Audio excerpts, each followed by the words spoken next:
Hey guys, this is Swrinny, and as you know, coming Thursday on September 17th, the final bit of DLC for the first season pass will drop. This DLC will provide us with a dungeon, but not that much is known about it yet.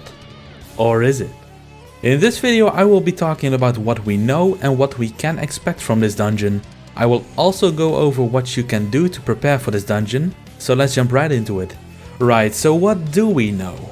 Honestly, not that much has changed since my last video on the DLC. We still know that the name is a rift in time and space, and that Igneel is in there, as you can see in the official screenshot. So what can we expect?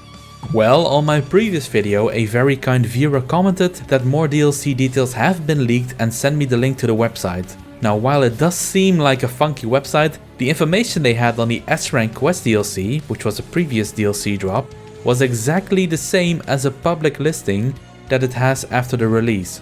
So it does feel like a credible source, and let's see what it has to say. So the first part reads, this content also included in the Fairy Tail Season Pass that is available as a separate purchase. Please avoid making a redundant purchase. Now what this means is that you can simply buy this DLC without having the Season Pass, which is very good news, although the pricing is not yet known. On to the second part, which reads, enables players to access a rift in time and space dungeon, in which the terrain and monsters that appear change randomly. The further they advance, the stronger the enemies will be, and in the depths of the dungeon a powerful boss awaits them.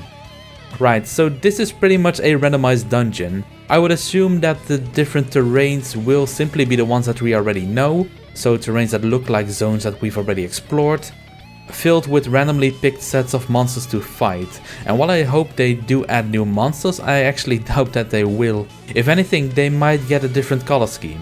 If this dungeon is going to have floors, I would expect a boss at the end of each floor, and this will most likely be a boss that you've already fought in a game before, similar to those 10-year quests. At the end of the last floor, a quote-unquote powerful boss awaits.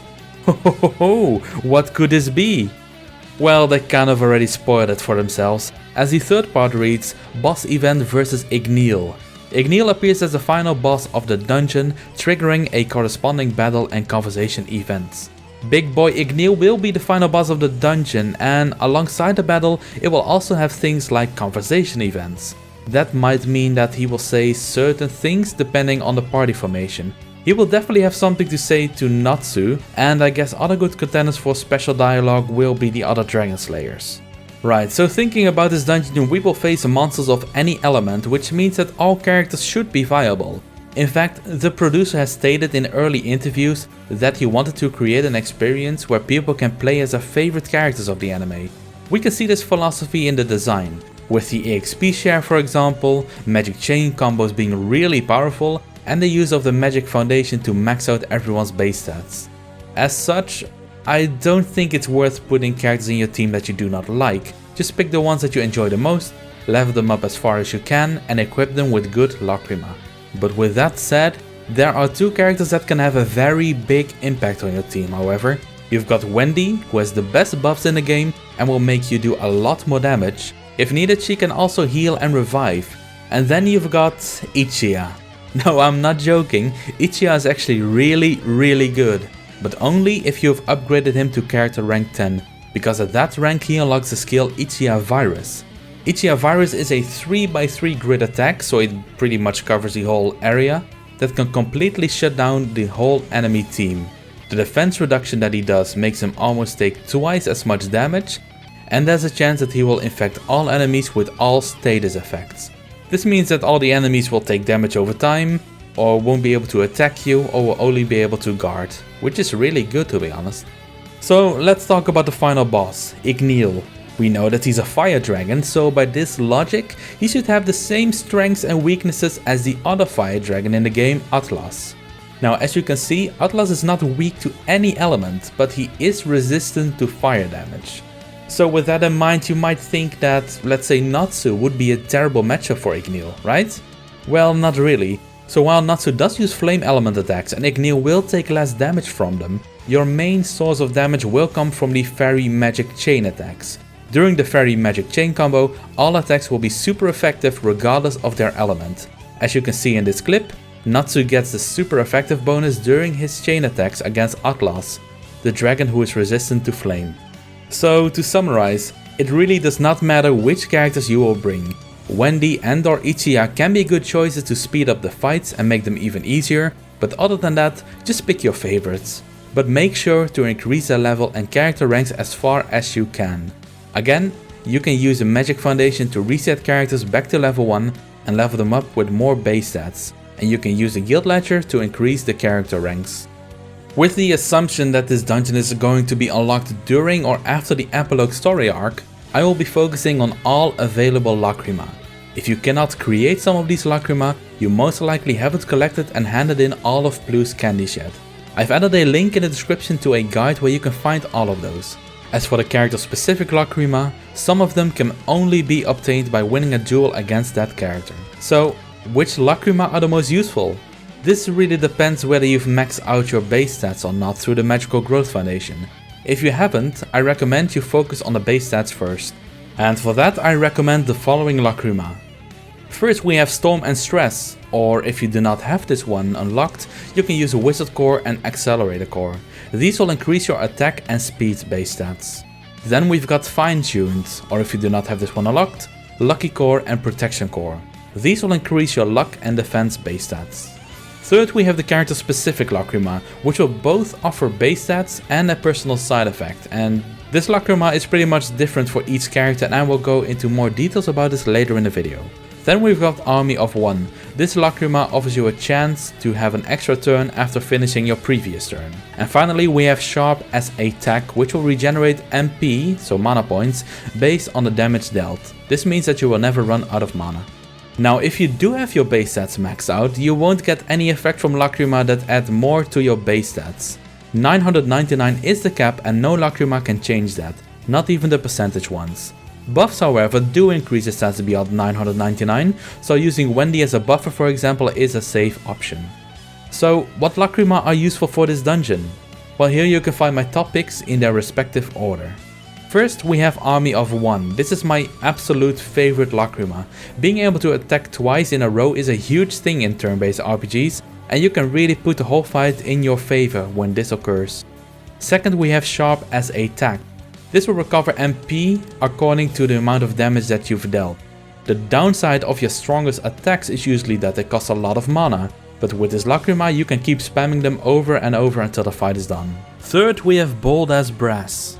While there are healers in the game, you most of the time don't even need them, because entering an awakening state heals you plenty. But just in case the dungeon will be actually difficult, this vampiric effect makes sure that your character will be at 100% health most of the time, which really synergizes well with the next Lacrima. Immovable Object. This drastically reduces the damage taken if you are at max HP, of which you have a high chance when you're using the previous Lacrima, Bold as Brass. Then we've got Flame Core. This Lacrima gives you a 25% chance to deal damage over time through burn, but, and this is the most important thing, it also makes you immune to burn. And seeing as Igneel can probably infect your team with burn, this just boosts the effectiveness of the previous Lacrima, as you will be at 100% health more often. Finally we have the character specific Lacrima, whose usefulness heavily depends on which characters you play. With your base stats already at max, so at 999, the gained stats are obsolete, but the side effects can be so good that it's still worth using. I don't want to make this video too long though, so in order to save time I will just tell you which ones are good and aren't good in my opinion. So there's a few that are only good under certain conditions, so let's look at those first. We have Juvia, let's find her, Juvia, there we go. When Grey is on the team, 25% damage increase and 25 damage reduction. Now as you can see, this is only useful if you actually have Grey on the team, but if he is on the team, 25% damage increase just flat out is really good because it's on top of all the buffs that she already has and other things. So next up we have Kagura.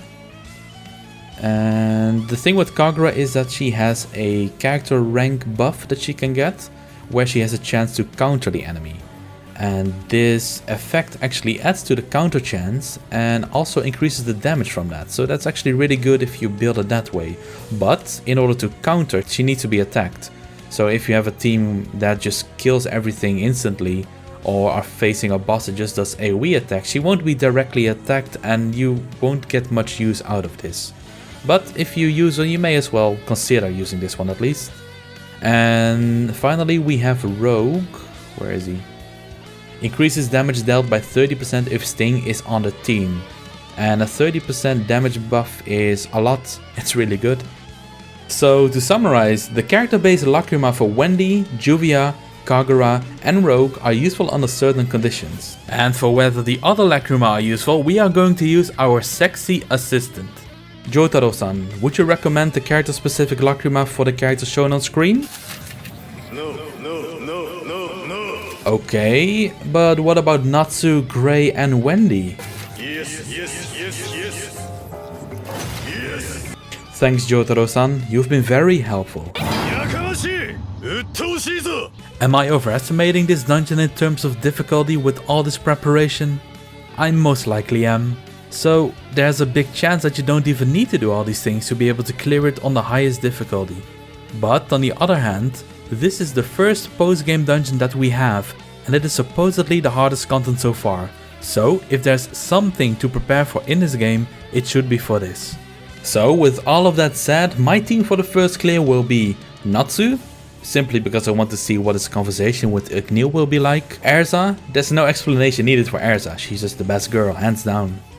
Wendy, mainly because she's got the great buffs and she's also one of my favorite characters, so that just works.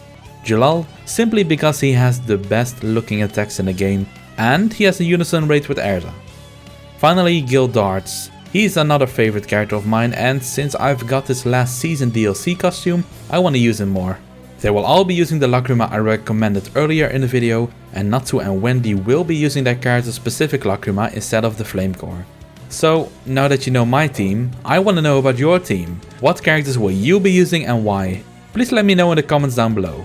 Once the DLC releases, I will be recording and uploading my first run, so stay tuned for that. Also, if you found this video helpful and want to support the channel, make sure to leave a like and subscribe. As always, I want to thank you all for watching, and until next time.